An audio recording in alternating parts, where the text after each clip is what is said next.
इतिहास के अद्भुत संसार में आपका स्वागत है दोस्तों। अब तक हम बात कर रहे थे अशोक मौर्य की, और आज हम बात करेंगे अशोक मौर्य के उत्तराधिकारियों की और मौर्य साम्राज्य के पतन की। मित्रों, आप जानते हैं कि जिस साम्राज्य का उत्थान होता है उसका पतन भी होता है।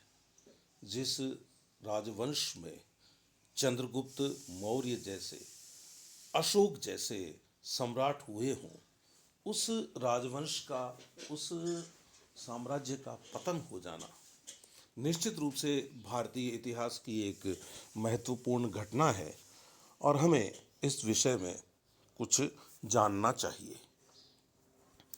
अशोक की मृत्यु के पश्चात कोई भी मौर्य इतना योग्य और शक्तिशाली न हुआ जो विशाल साम्राज्य को अक्षुण्ण रख सकता। धीरे धीरे अधीनस्थ प्रदेश स्वतंत्र होते चले गए और एक दिन ऐसा आया कि मौर्य साम्राज्य इतिहास की एक कहानी मात्र बनकर रह गया। अशोक के अनेक पुत्र थे। अपने 5वें स्तंभ लेख में वह उन पुत्रों का, राजकुमारों का उल्लेख करता है, परंतु दुर्भाग्य से उसके अभिलेख तिवर के अतिरिक्त अन्य किसी पुत्र का नाम नहीं लेते। कहने का मतलब है कि वह उल्लेख तो करता है लेकिन नाम नहीं लिखता। केवल एक ही नाम हमें मिलता है, तिवर का।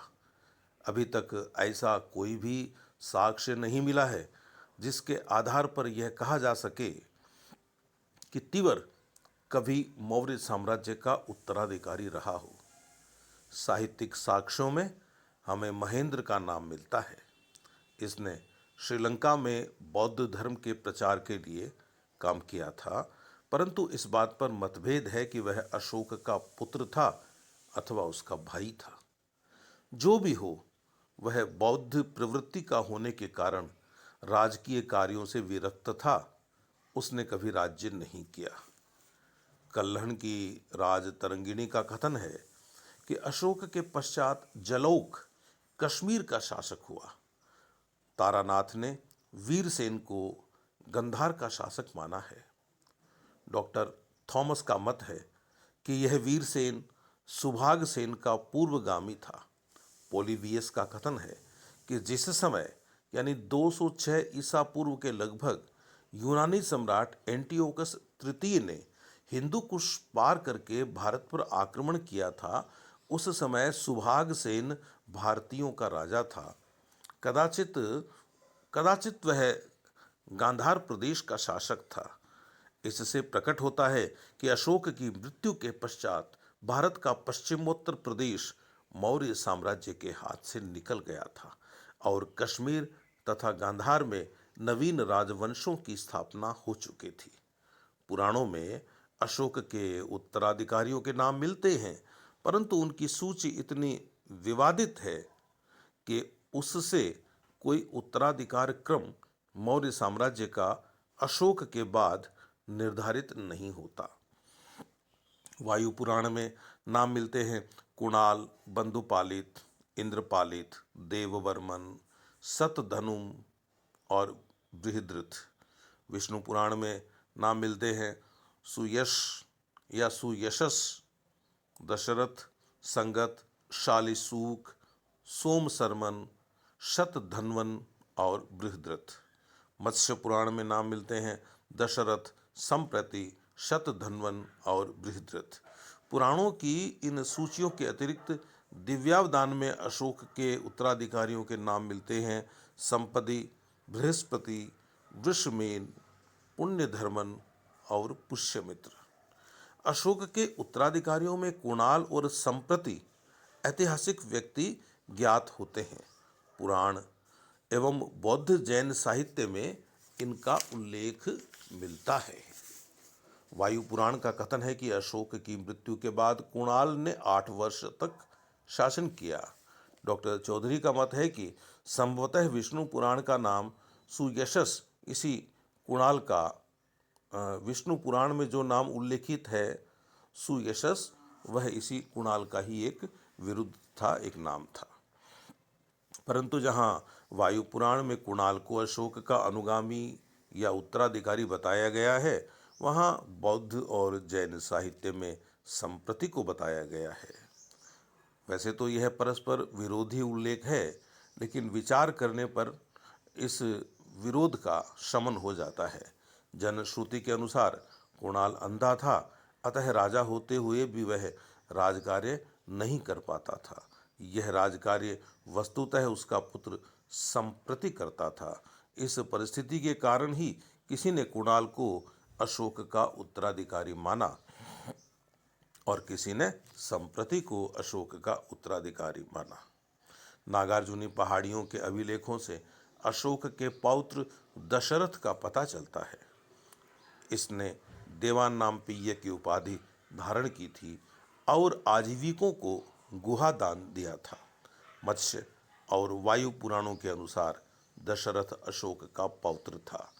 इस प्रकार अशोक के पौत्र दो पौत्र दिखाई देते हैं हमें, एक दशरथ और दूसरा संप्रति।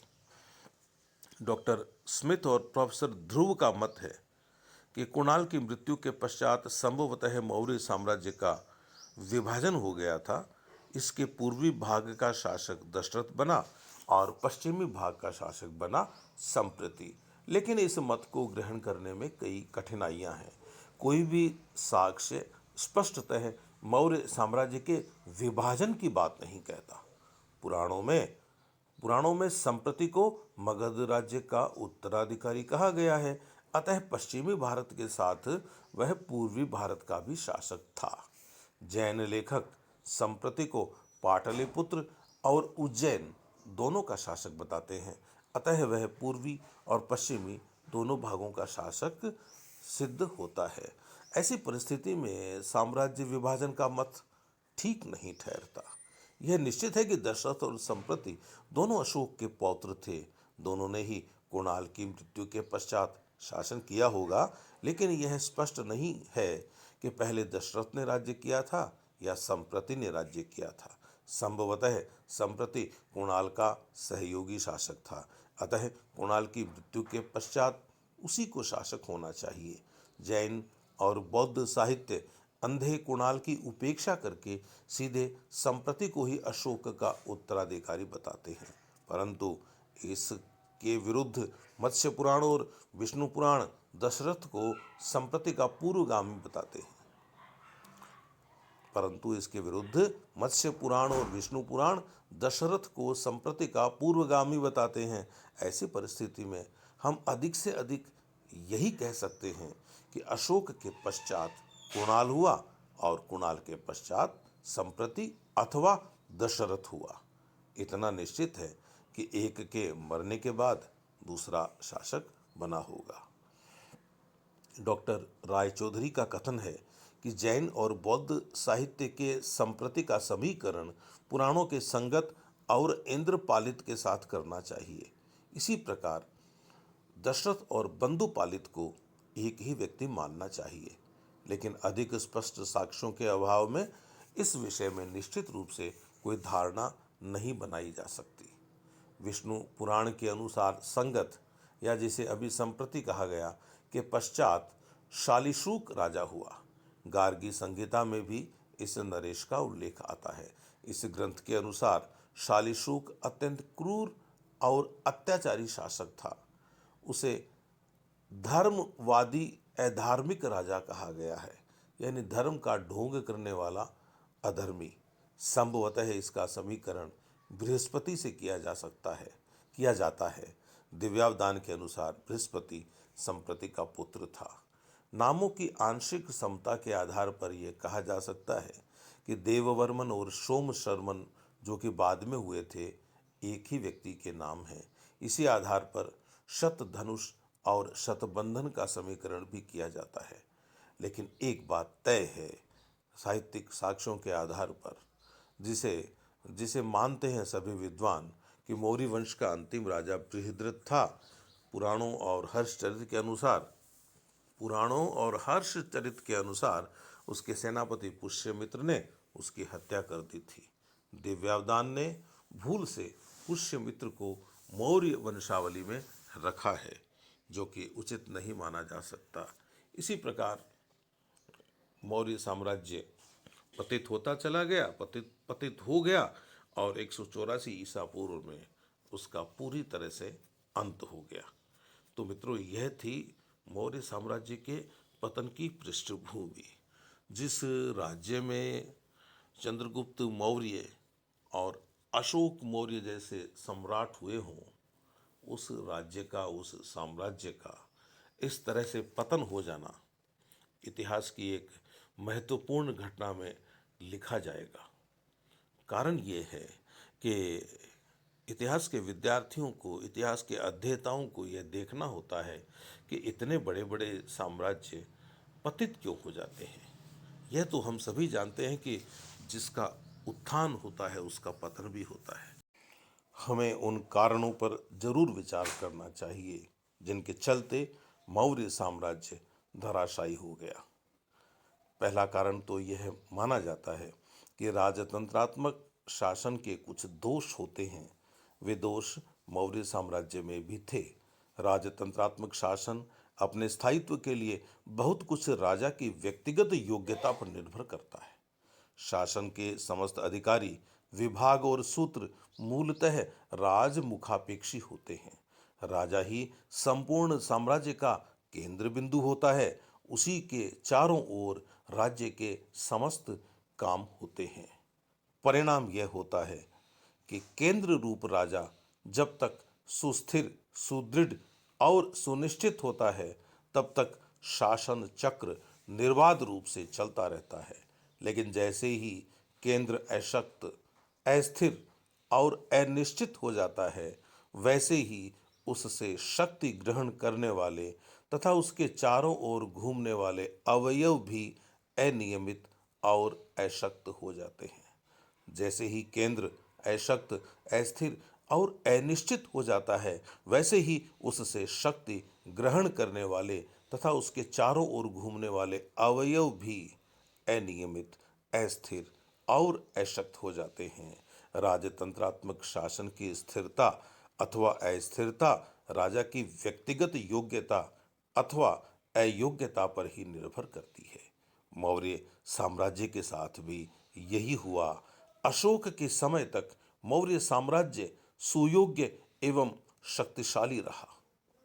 उसके व्यक्तिगत संरक्षण और निरीक्षण में सभी काम अच्छी तरह चलते रहे, परंतु अशोक के पश्चात कोई भी मौर्य शासक उसके जितना योग्य और शक्तिशाली नहीं हुआ।